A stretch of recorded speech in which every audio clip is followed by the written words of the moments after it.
우리는 지금 올해 성경적 구원의 길이라는 주제를 가지고 제가 하반기가 시작되고부터 말씀을 나누고 있습니다. 성경적 구원의 길이라 우리 감리교회 특별히 창시자인 존 웨슬리가 깨달았고 추구했던 그 하늘 가는 길, 그 구원의 여정을 살펴보고 있어요. 제가 첫 시간에는 그 놀라우신 그 하나님의 은혜에 대해서 말씀을 나누었습니다. 한 사람의 성도가 이 땅에 태어나서 다시 흙으로 돌아가서 주님 앞에 서게 되는 그 구원의 전 여정에 하나님의 은혜가 택함받은 한 성도를 지배합니다. 그래서 우리의 신앙에, 우리의 삶의 전 여정에 하나님의 은혜가 있어요. 로마서 6장 14절을 그것을 가리켜서 죄가 다시는 너희를 주장하지 못하리니 너희는 법 아래, 율법 아래 있지 아니하고 은혜 아래 있습니다. 그러니까 성도는 어떤 사람인가? 하나님의 은혜 아래 거하는 사람. 우리도 그리스도 밖에 있었을 때는, 하나님을 알지 못했을 때는 법 아래, 율법 아래 있었고 죄의 저주 아래 있었는데, 하나님께서 저와 여러분을 선택해 주시고 불러주셔서 그리스도 안에 들어오게 해주셔서 하나님의 사랑 안에 머무르게 해주실 때 비로소 우리는 더 이상 죄의 지배를 받지 않고 하나님의 은혜 아래 거함으로 말미암아 죄와 싸울 수 있는 힘을 주시고 또 성령님께서 궁극적으로 우리를 거룩하게 빚어가세요. 우리가 성화라고 부르죠. 이제 앞으로 한참 뒤에 또 우리가 나누게 될 텐데 구원의 여정이에요. 그 하나님의 은혜를 제가 첫 시간 나누었고 두 번째 시간 인간의 타락과 원죄라는 또 소주제 아래 말씀을 나누고 있습니다. 하나님의 은혜를 아는 지식과 죄를 아는 지식은 함께 가요. 한 사람의 성도가 하나님의 은혜를 깊이 깨달을수록 자신의 죄의 그 깊이를 더 깊이 깨닫게 돼요. 그래서 어떤 사람이 회개를 잘하는가? 어떤 사람이 회개를 깊이 할 수 있는가? 죄를 많이 짓는 사람이 회개하는 게 아니에요. 죄를 크게 짓는 사람이 깊이 회개하는 것이 아니라 하나님의 은혜를 깊이 경험한 성도가 깊은 회개를 하게 되는 것입니다. 내가 지은 죄가 많아서 뜨겁게 눈물 쏟으며 회개하는 것이 아니라 하나님의 은혜가 알아지고 깨달아질수록 내 죄성을, 왜 바울이 로마서 7장 24절에서 그 바울이 오호라 나는 곤고한 사람이로다, 나는 비참한 사람이로다, 누가 나를 이 사망의 몸에서 건져내랴.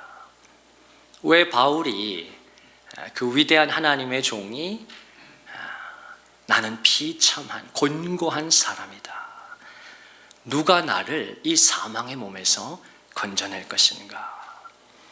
왜 기독교 역사상 가장 위대한 설교자 가운데 한 사람이라고 불리우는 황태자라고 불리웠던 정말 설교의 황태자라고 불리웠던 그 스펄전 목사님이 왜 설교 때 종종 자기 고백을 했는가? 내 속에는 괴물이 살고 있습니다. 왜 그가 그런 고백을 했는가? 그가 거룩한 종이 아니어서가 아니라 누구보다 하나님 앞에 신실했는데, 스펄전은 특별히 삶의 고통 가운데 그가 목회를 하다가 목회 현장 속에서 아픔을 만나고 그것이 반복되면서 목회를 하다가 우울증이 찾아옵니다. 근데 하나님께서 쉬이 고쳐주지를 않으셨어요. 그래서 스펄전은 은퇴할 때까지 그 강단을 지키면서 평생을 우울증과 씨름합니다. 그런데 그 스펄전은 기독교 역사상 가장 다이내믹한, 가장 열정적인 설교와 사역을 감당했어요. 그 지독한 주중의 우울증과 싸우면서 주일에는 하나님이 주시는 새 힘을 얻어서 최선을 다해서 말씀을 증거한 거예요. 근데 그 스펄전이 그 정말 하나님을 절대 의지하면서 또 하나님의 깊은 은혜를 누리다 보니까 그가 뭘 깨달았는가? 하나님, 내 속에는 정말 내가 감당할 수 없는 이 죄의 문제가 있습니다. 스펄전이 종종 내 속에는 괴물이 살고 있다, 그 얘기를 공공연하게 했어요. 성도가 빛 가운데 들어갈수록 내 내면 깊은 곳의 어두움을 보게 돼요. 그래서 우리가 죄를 아는 지식은 굉장히 중요합니다. 한국교회가 죄에 대해서 강단에서 잘 설교하지 않는데 우리가 이번 성경적 구원의 길을 같이 걸어가면서 제가 벌써 이 죄에 대해서 지금 몇 시간 말씀을 나누고 있는 것 같은데 중요한 부분이에요. 성경에서 처음 죄가 등장하는 부분은 창세기 4장입니다. 우리가 다음 시간에 창세기 3장의 그 인간의 타락 부분을 좀 집중적으로 살펴보게 될 터인데 순서는 좀 바뀌었지만 성경에서 처음 죄라는 단어가 명시된 것은 창세기 4장이죠. 우리 한번 말씀을 펴보실까요? 우리 창세기 한번 펴보십시다. 우리 창세기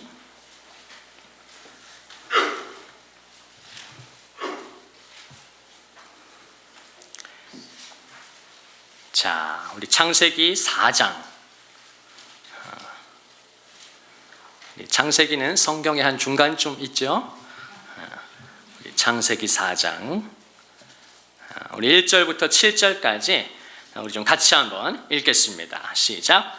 아담이 그의 아내 하와와 동침하매 하와가 임신하여 가인을 낳고 이르되 내가 여호와로 말미암아 득남하였다 하더라.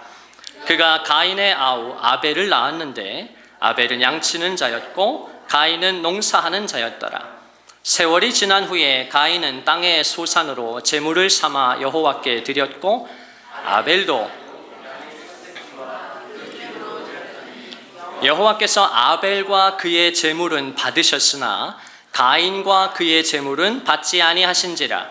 가인이 몹시 분하여 안색이 변하니 여호와께서 가인에게 이르시되 내가 분하여 함은 어찌 됨이며 안색이 변함은 어찌 됨이냐.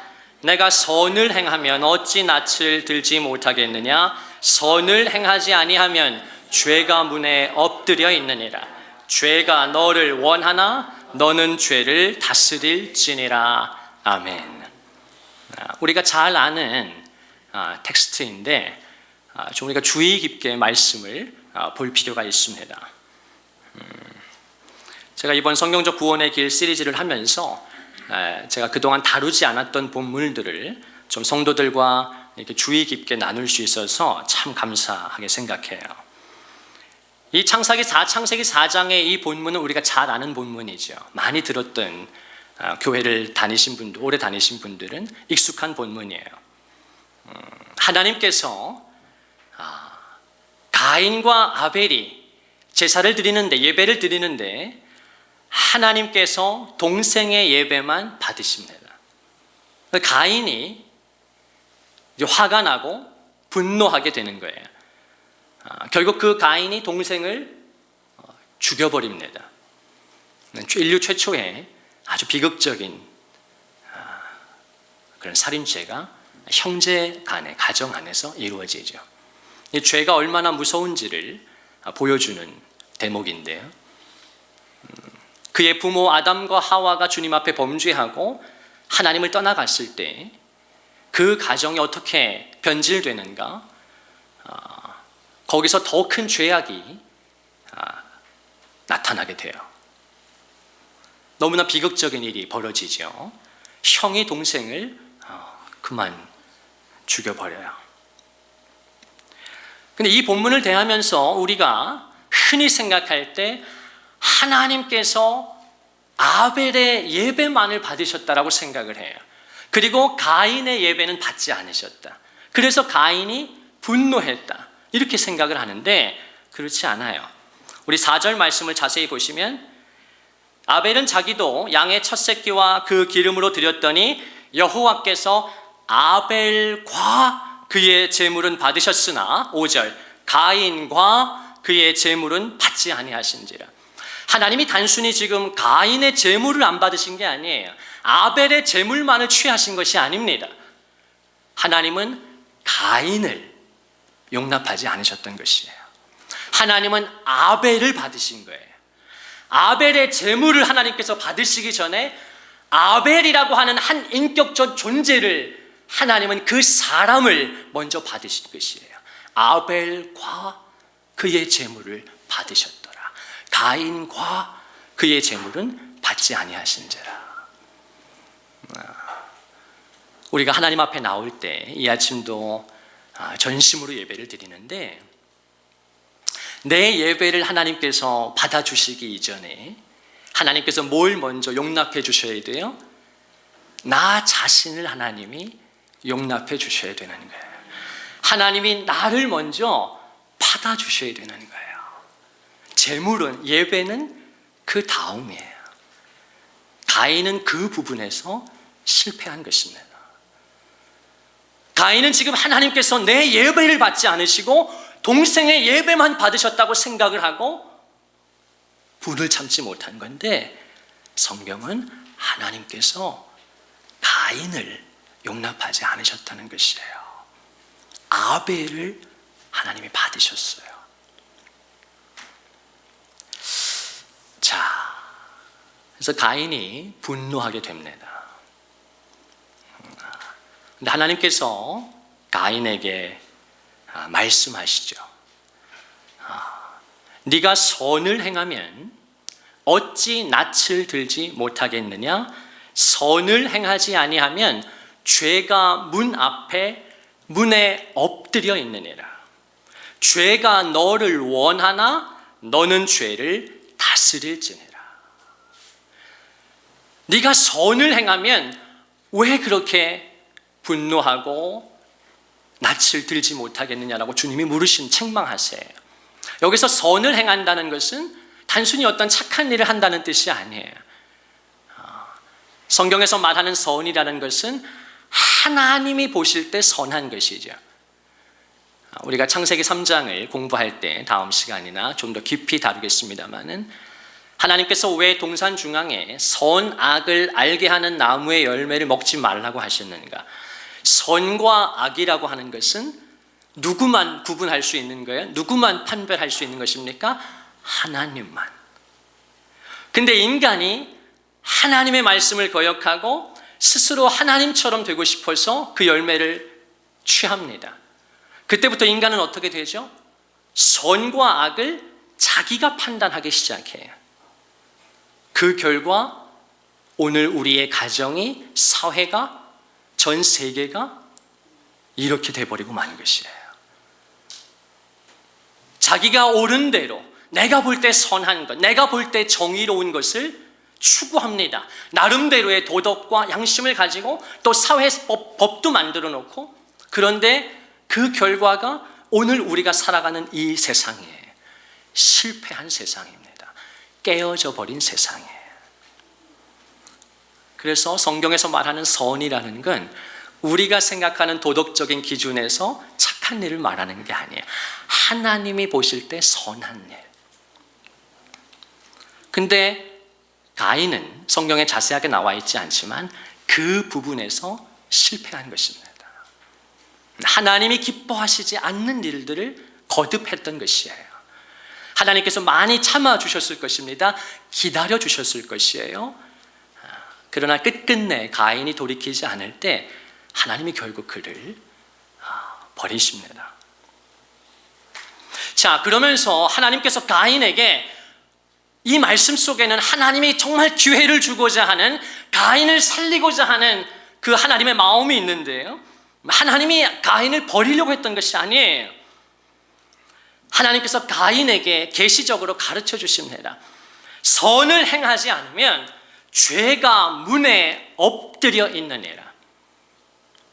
자, 아주 중요한 또 재밌는 신비한 표현이 나타나는데 죄가 문에 엎드려 있다는 것이에요. 죄가 문에 엎드려 있다.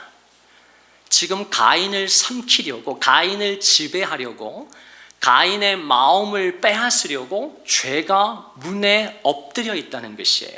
이 말씀은 뭘 생각나게 하죠, 우리로? 어떤 말씀을 생각나게 합니까? 베드로전서 5장 8절을 자동적으로 떠올리게 하는 말씀이에요. 하나님께서 베드로 사도를 통해 뭐라고 말씀하십니까? 근신하라, 깨어라, 너희 대적 마귀가 우는 사자같이 두루 다니며 삼킬 자를 찾고 있다. 마귀가 우는 사자같이 두루 다니면서 삼킬 자를 찾고 있다는 것이에요. 그와 똑같이 죄가 지금 문 앞에서 엎드려서 우리를 삼켜버리려고 기다리고 있다는 것이에요. 준비하고 있다는 것입니다. 하나님은 가인에게 깨우쳐 주길 원하셨던 것이에요. 그러면서 하나님께서 뭐라고 말씀하십니까? 죄가 너를 원하나 너는 죄를 다스려야 한다. 자, 이 말씀 속에서 우리가 뭘 깨닫게 됩니까? 지금 하나님은 죄를 단순히 어떤 잘못이나 어떤 실수로 여기시는 것이 아니라 지금 성경은 죄에 대해서 어떻게 가르쳐 주는 거예요? 죄는 인격화된 어떤 세력이라는 것이에요. 인격화된 세력이다. 문에 엎드려서 마치 이렇게 은폐하고 나를 잡으려고 숨어있는, 기다리고 있는, 덫을 놓고 있는 그 죄가 너를 원한다. 너와 너의 가정을 삼키려고 마귀처럼 원한다는 것이에요. 그래서 하나님은 지금 죄를 어떤 인격화된 세력, 마귀적인 세력이라고 정확히 가르쳐주고 있는 것이에요. 우리 성도들께서 이 사실을, 이 진리를 깊이 깨달으실 수 있기를 간절히 바랍니다.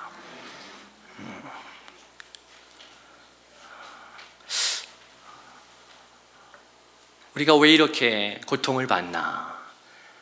왜 이렇게 우리가 기쁘고 또 활력 있게 그런 생명력을 가지고 살아가지 못하나? 그렇게 예배하지 못하나? 죄라고 하는 인격화된 세력이 우는 사자같이 지금 두루 다니면서 나와 우리의 가정을 삼키려고 지금도 쉬지 않는다는 것이에요.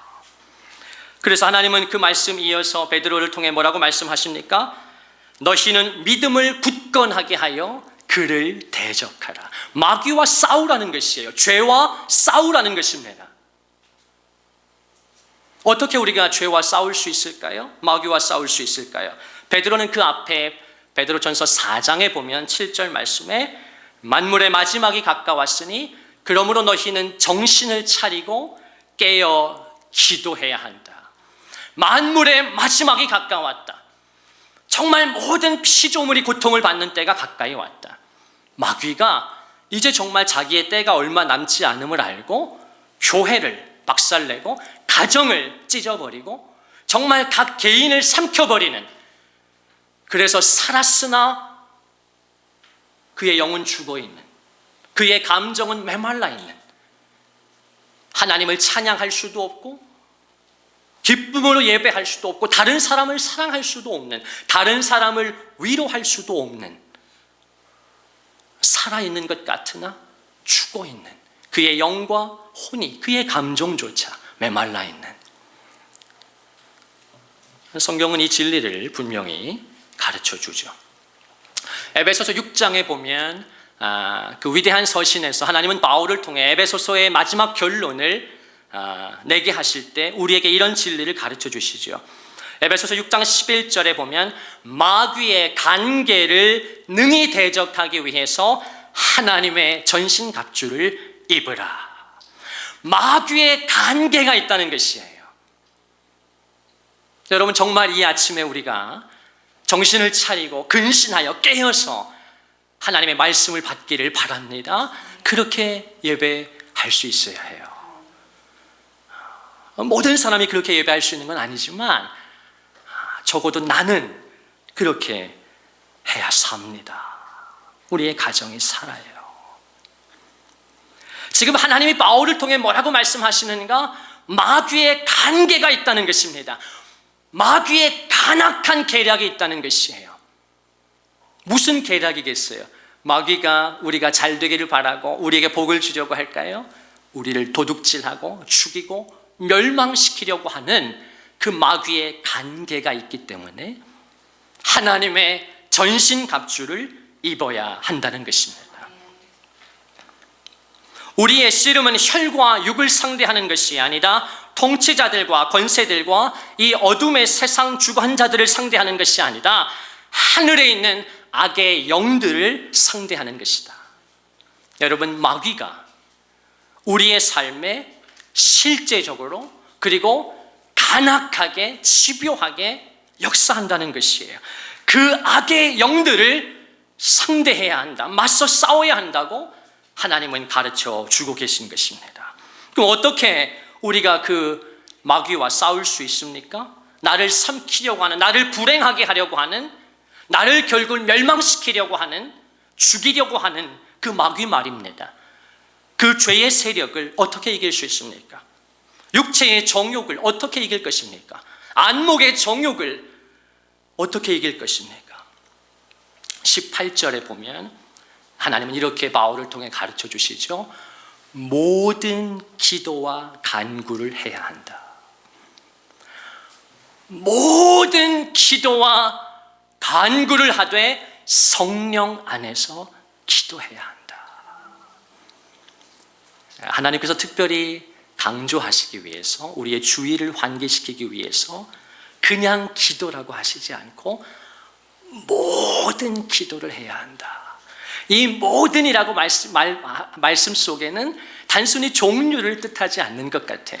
어떤 학자들은 이 모든 기도와 간구를 다양하게 분석해서 제시하기도 하는데, 저는 그것보다는 지금 종류에 하나님께서 바울에게 초점하라고 하신 것 같지는 않아요.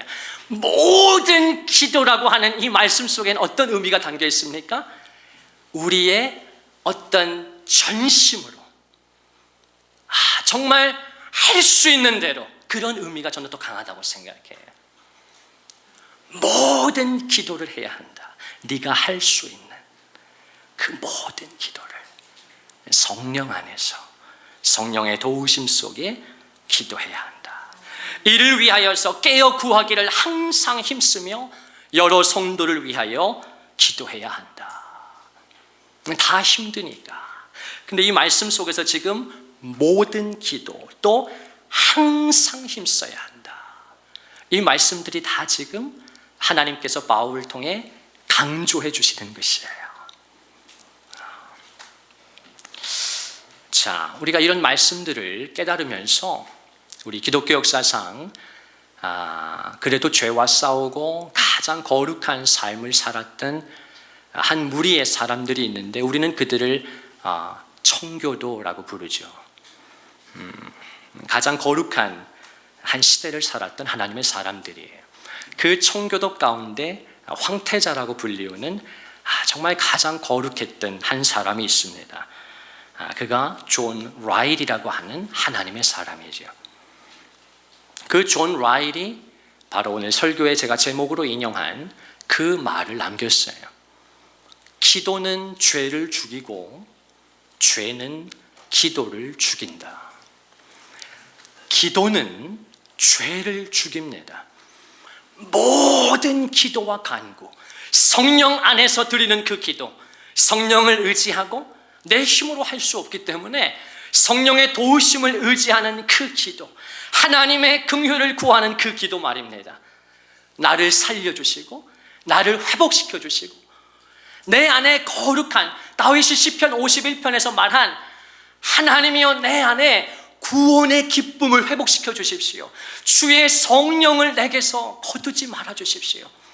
다윗이 범죄하니까 그 구원의 기쁨이 사라지니까 너무너무 비참했던 거예요. 기쁨이 없는 것이에요. 아무런 삶에 활력이 없는 것이에요. 살아있으나 죽은 시체와 방불한 그 자신의 비통함을 주님 앞에 아뢰면서 주의 성령을 내게서 거두지 마십시오. 다윗은 비록 범죄했으나 그의 마지막 하나님과의 그것이 끊어지진 않았던 것 같아요. 다윗은 범죄했지만 하나님과의 마지막 끈이 끊어지지 않았기에 그는 자각했던 것이에요. 그리고 비록 처음에는 깨닫지 못했지만 나단 선지자의 책망을 받았을 때 그는 바로 깨닫습니다.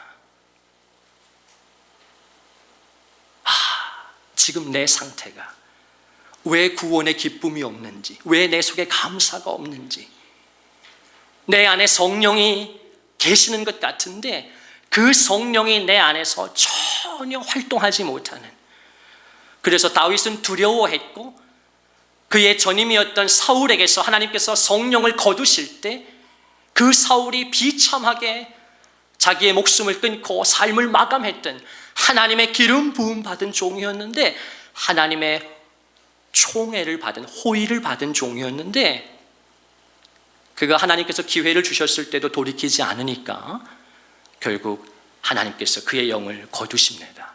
그리고 사울은 비참하게 삶을 마감하죠.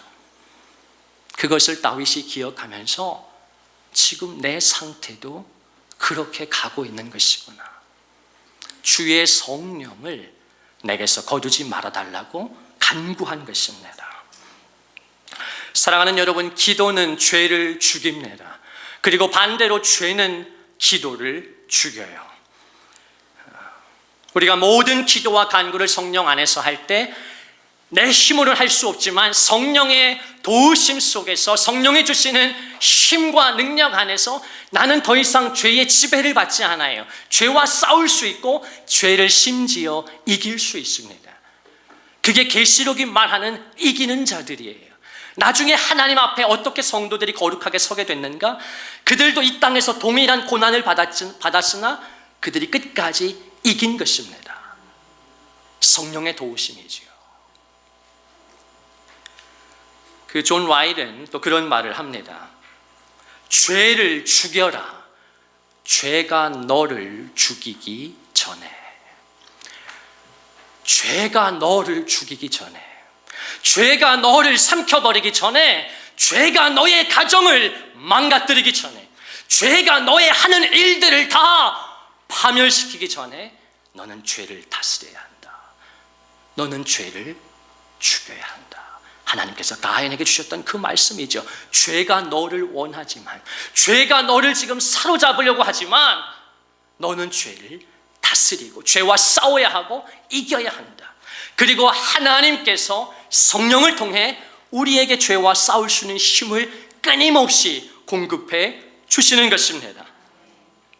오늘 본문 로마서 8장은 뭐라고 말씀합니까? 13절에 보면 우리 성도들께서 반드시 기억하셔야 하고, 아직까지 이 말씀이 여러분의 심장에 새겨져 있지 않다면, 이 말씀을 암송하지 못한다면 정말 이 말씀을 암송하셔야 합니다. 여러분의 심장에 이 말씀이 있으셔야 해요.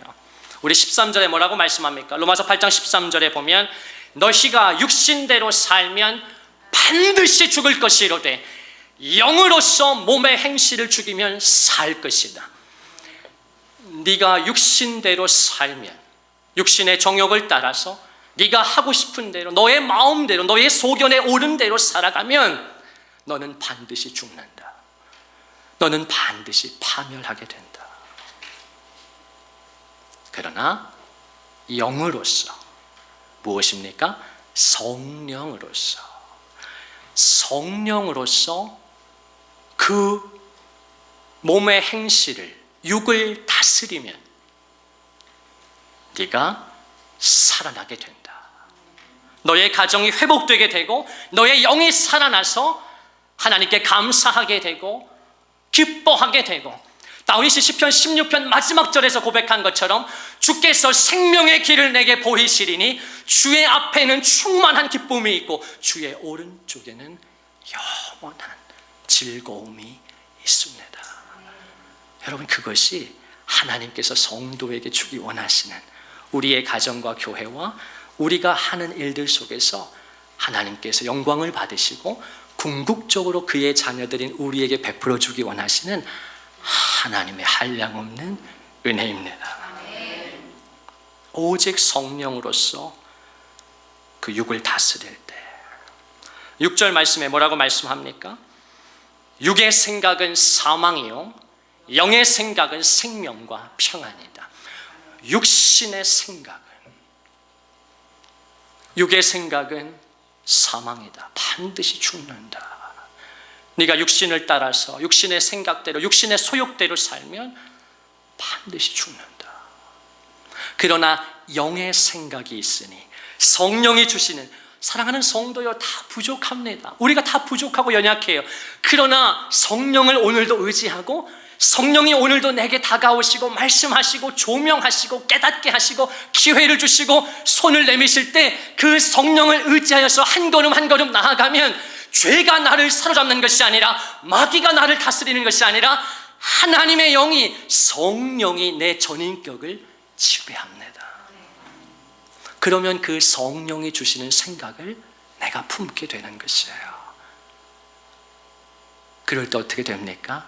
영의 생각은, 성령의 생각은, 성령님이 주시는 생각은 생명과 평안인 것입니다. 살아나게 되고 참된 평안과 만족과 안식을 성령 안에 있을 때만 누리게 되는 것이에요. 갈라디아 6장 8절에 보면 자기의 육체를 위하여 심는 자 육체로부터 썩어질 것을 거두고 성령을 위하여 심는 자는 성령으로부터 영생을 거두리라. 이 세상을 보세요. 삶의 모습들을 보세요. 열심히 살아요. 최선을 다해서 살아요. 그러나 너무나 많은 사람들이 육신대로 살아요. 육체를 위하여 심어요. 열심히 하는데, 근데 성경은 분명히 뭐라고 말씀합니까? 육체를 위하여 심는 자는 육체로부터 썩어질 것을 거두게 된다는 것이에요. 너무나 그 결과가 자명하다는 것입니다. 그러나 성령을 위하여 심는 자, 부족하고 연약하고 오늘도 넘어지는데 오늘도 예배를 드리며 다시 한번 내 마음을 주께 드리고 주님을 의지하고 몸부림칠 때, 거룩한 싸움을 싸우기 시작할 때, 그게 바로 성령을 위하여 심는 것이에요. 성령을 위하여 심는 자 성령으로부터 영생을 거둔다. 생명과 평안을 주시겠다는 것이에요.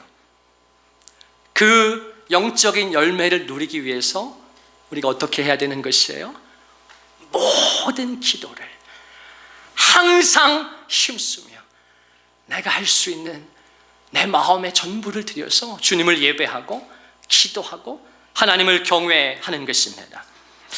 토마스 브룩스라고 하는 하나님의 사람이 그런 유명한 말을 남겼죠. 기도가 없는 가정은 하늘의 모든 폭풍에 노출되어 있는 지붕 없는 집과 같습니다. 여러분, 집이 있는데 그 집에 지붕이 없어. 그래서 하늘에 있는 모든 폭풍을 다 맞을 수밖에 없는 그 집, 그게 뭐와 같은가? 기도가 없는 집, 기도가 없는 가정은 지붕 없는 집과 같아서 하늘에 있는 모든 폭풍에 그대로 노출되어 있는, 사랑하는 성도요, 우리가 그렇게 살 것이 아니라 주님 앞에 내 마음을 드리고 기도의 단을 쌓을 때 하나님이 우리를 지켜주십니다. 하나님이 우리를 보호해 주십니다. 하늘의 모든 폭풍으로부터, 마귀의 간계로부터 우리를 다스리시고 지켜주십니다.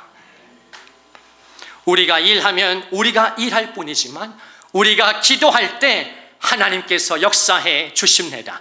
내가 일하면 내가 그냥 일할 뿐이지만 내가 기도하기 시작할 때 하나님이 도와주십니다. 여호와께서 집을 세우지 아니하시면 세우는 자의 수고가 헛되며 여호와께서 성을 지키지 아니하시면 파수꾼의 깨어있음이 헛되도다. 너희가 일찍 일어나고 늦게 누우며 수고의 떡을 먹음이 다 헛되도다.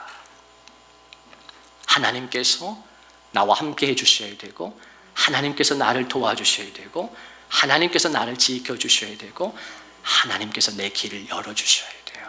그래서 사랑하는 성도요, 기도는 가장 생산적인 일이에요. 내가 기도에 드리는 시간, 내가 기도에 쏟는 내 정력, 내 마음, 그 모든 것. 기도는 인간이 할 수 있는 일 중에 가장 생산적인 일이에요. 그래서 요한계시록에 보면 하나님께서 성도들의 많은 것들을 받으시는데 유일하게 계시록에 보면 금 대접에 받아서 하나님이 자기 앞에 바치라고 한 게 있어요. 그게 무엇입니까? 예배도 아니고 다른 어떤 것이 아니라 성도의 기도예요. 성도의 기도만 금 대접에 담아서 향연으로, 향기로운 연기로 주님 앞에 올라가서 하나님이 성도의 기도는 하나도 땅에 떨어지지 않고 주님이 다 취하십니다. 시편 30편에 보면 다윗이 어떻게 주님 앞에 기도했는가, 곤고한 삶 속에서 그가 어떻게 그의 마음을 하나님 앞에 드리는가. 여호와 내 하나님이여, 내가 주께 부르짖음에 나를 고치셨나이다. 여호와여, 주의 은혜로 나를 산같이 굳게 세우셨더니 주의 얼굴을 가리심에 내가 근심하였나이다. 여호와여, 내가 주께 부르짖고 여호와께 간구하기를 여호와여 들으시고 내게 은혜를 베푸소서. 여호와여, 나를 돕는 자가 되소서. 주께서 나의 슬픔이 변하여 내게 춤이 되게 하시며 나의 베옷을 벗기고 기쁨으로 띄우셨나이다.